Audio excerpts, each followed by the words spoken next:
This is a women's prison that strikes fear into the hearts of all female inmates. Here, male and female guards can freely use the excuse of tending to plants to take any female inmate they fancy out of their cell. The more beautiful the inmate, the worse her fate. If someone is unfortunate enough to become pregnant with a guard's child, she can only give birth right there in the cell. There are no doctors or midwives to help. Whether she can carry the pregnancy to term is left to fate. If anyone refuses, they are either put in solitary confinement or beaten in a dark room. Demi and her boyfriend are in a long-distance relationship. Every time, she flies to meet him. This time, when she was leaving, her boyfriend and his friend saw her off at the airport. Demi said goodbye to both of them, not knowing that her boyfriend and his friend had already sold her out. They had hidden a large amount of drugs in her snowboard in advance. If she successfully reached her destination, her boyfriend and his friend would make a fortune. If Demi got caught, it had nothing to do with them. It seemed like a perfect plan. While Demi was picking up her luggage, she was caught red-handed by an undercover police officer. The officer then found a large amount of drugs in her snowboard, catching her with the evidence. No matter how Demi explained, it was useless. Then, a female prison guard came in and conducted a full-body search on Demi to see if she was hiding more drugs. After the search was over, following the usual procedure, she was taken into criminal custody. A few days later, her boyfriend finally came to visit. Terrified and helpless, Demi burst into tears when she saw him. He told her he would find a way to prove her innocence and get her out as soon as possible. In the following weeks of waiting, instead of good news from her boyfriend, she received a 10-year prison sentence. She was then sent to the notorious women's prison. Upon arrival, she went through the process of registration, personal belongings check, photographing, and fingerprinting. Then she was assigned to a 3-person cell. As a first-time inmate, Demi looked terrified by the prison environment, and her cellmate jumped off the bed to give her a hard time. In the scuffle, the newly issued toiletries fell to the ground, and the two started fighting. The noise attracted a nearby prison guard, who immediately restrained Demi and took her to the warden's office, saying she had started causing trouble within 3 minutes of arriving. The warden ordered Demi's handcuffs to be removed and casually picked up his file to read through it. Demi, who had no criminal record, didn't seem like a drug dealer at all. Demi hurriedly explained that he was indeed wronged and that the fight earlier was instigated by his roommate. He was merely defending himself. The warden didn't care who you were or where you came from, or whether you had actually committed a crime. As long as you were here, you were a criminal, and everything was up to him. Demi didn't dare say anything more. As punishment, he was forbidden from seeing his family for a month. Just as Demi got acquainted with another inmate, he was moved to a communal cell. Big Curly was the boss there, and seeing Demi's fair skin, beautiful face, and long legs, Big Curly almost dropped his jaw. The old lady advised Demi to stay away from Big Curly if he wanted to get by here. While Demi was scrubbing toilets, Big Curly approached him, offering to use his connections to get him a lighter job. Demi knew Big Curly must have other motives, but she was even less willing to face the stinky toilets, so she agreed. That night, Big Curly even brought her some snacks. Demi felt that Big Curly wasn't as bad as the old lady had said, and the next day, she really was transferred to the laundry room. One day, while getting laundry detergent from the storeroom, she witnessed a horrifying scene. The woman was so frightened that she staggered back and collapsed to the ground, having just witnessed a murder. The old lady, sweating profusely, begged Big Curly for some drugs. Big Curly, showing no mercy, said that without money, there was nothing to discuss. The old lady had no choice but to threaten Big Curly, saying that if he didn't give her drugs, she would expose all his dirty deeds. In a fit of madness, Big Curly injected air into the old lady's vein, causing her to collapse and stop breathing on the spot. Demi, who witnessed everything, was completely terrified. Soon, a prison guard discovered the old lady's body. In the prison, when someone died, it was Big Curly who was called to the warden's office. Holding Big Curly's file, the warden wasn't afraid at all and even sat on the warden's desk.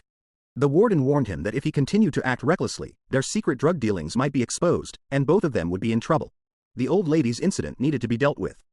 On this day, while little golden retriever, Big Shear's subordinate, was taking out the trash, he took advantage of the guards turning a blind eye to retrieve a large package of drugs from the trash can and then hid a small portion in the bathroom.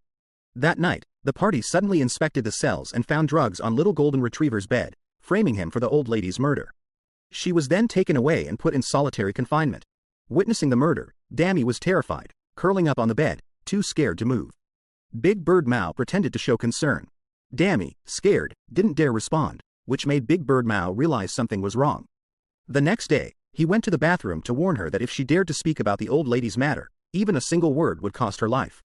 After enduring a month, Demi finally saw her boyfriend again. She hoped he would take her out soon, as she didn't want to stay there another second. However, her boyfriend told her to quickly adapt to the environment there, as there was a long future ahead. Realizing something was off, Dani finally saw her boyfriend's true colors and angrily got up and left. Danny went to the warden's office, using Big Shear's murder as leverage, hoping he wouldn't make things difficult for her in the future. The warden didn't say anything. In this prison, no one had dared to threaten him like that. Danny no longer waited for a miracle and began using exercise time to work out. On this day, under the warden's orders, 2 female inmates found Danny, intending to kill him. But Danny was no longer the same. He elbowed one to the ground and then slashed the other with a blade. The guards came to control the situation and knocked Danny out. When he woke up again, he was already in solitary confinement. He didn't know how long it had been when someone brought him a bowl of yellow porridge. Thirsty and hungry, Danny didn't care about the taste and drank it all in one go, even finding the bugs inside delicious. After an unknown number of days, solitary confinement finally ended, and a weakened Danny was sent back to his cell. Everyone was surprised he had survived. After lying in bed for a day, he finally recovered. During meals, even the fried fish became a delicacy. On this day, prosecutor's sister Jin found Danny, hoping to learn about the fried fish situation. This scene was just seen by the warden, so she let Danny. Big Curly is trying to find a way to get rid of Demi as soon as possible. The woman, weak and lying on the ground, is terrified when a male prison guard enters with a wicked grin and starts taking off his clothes. She curls up in the corner, too scared to move. This scene is all orchestrated by the warden, who wants Demi dead in prison because he's afraid she'll expose his secrets. Dead rats are placed on Demi's bed to intimidate her.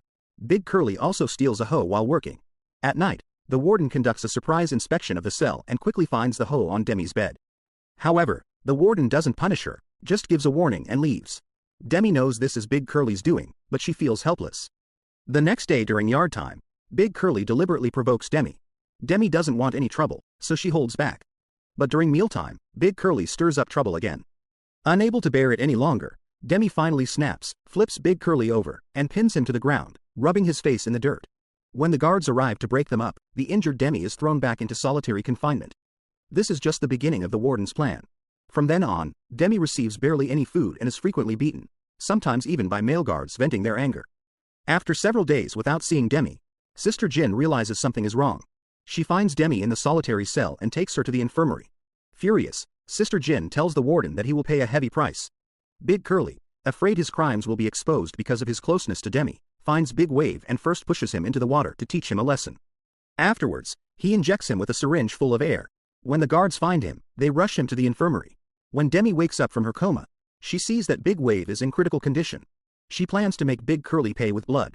Once Demi recovers, she takes a comb, breaks off the teeth, and turns it into a makeshift weapon. As she grips the comb tightly, even if her hand bleeds, she doesn't care. She heads to the yard and charges straight at Big Curly. But with no real combat experience, Demi is no match for Big Curly. Yet she shows no fear. Even when knocked down, she quickly gets back up. The guards rush over to break up the fight, and the female inmates seem to go crazy, all starting to brawl with the guards. Then, Tamai brought in a high-pressure water gun to suppress them. Before the women could stop, Bigfoot Mao slipped into the underground passage, and Demi followed him in. Bigfoot Mao ran ahead, shouting, while Demi chased after him. The further they ran, the darker and more complicated it became. Bigfoot Mao took the opportunity to hide. When Demi cautiously approached, Bigfoot Mao suddenly jumped out from behind. The two continued to fight, but Demi was still on the losing end. Bigfoot Mao threw him to the ground again and again. Just as he was getting carried away, he accidentally touched the high-voltage electric grid behind him. After a burst of sparks and lightning, Bigfoot Mao met his end on the spot. He finally avenged his friend. Demi was called to the office, where they tried to bribe him. But Demi refused. On her way back to the cell, Sister Jin arrived just in time. Demi revealed all the warden's crimes, including the drug dealer boyfriend.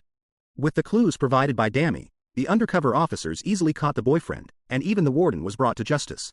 After thorough verification, Demi was finally released without charge and walked out of prison, regaining her freedom. The movie, Escape from Fallen City, ends here. From a weak and helpless girl to someone who not only avenged her roommate but also took down the warden and got the boyfriend imprisoned, Demi has undergone a significant transformation. This movie teaches us that betraying a beautiful girlfriend is wrong, or the consequences will be dire. Well, if you want to see more good movies, please follow for more reviews in the afternoon. Bye-bye. Yeah.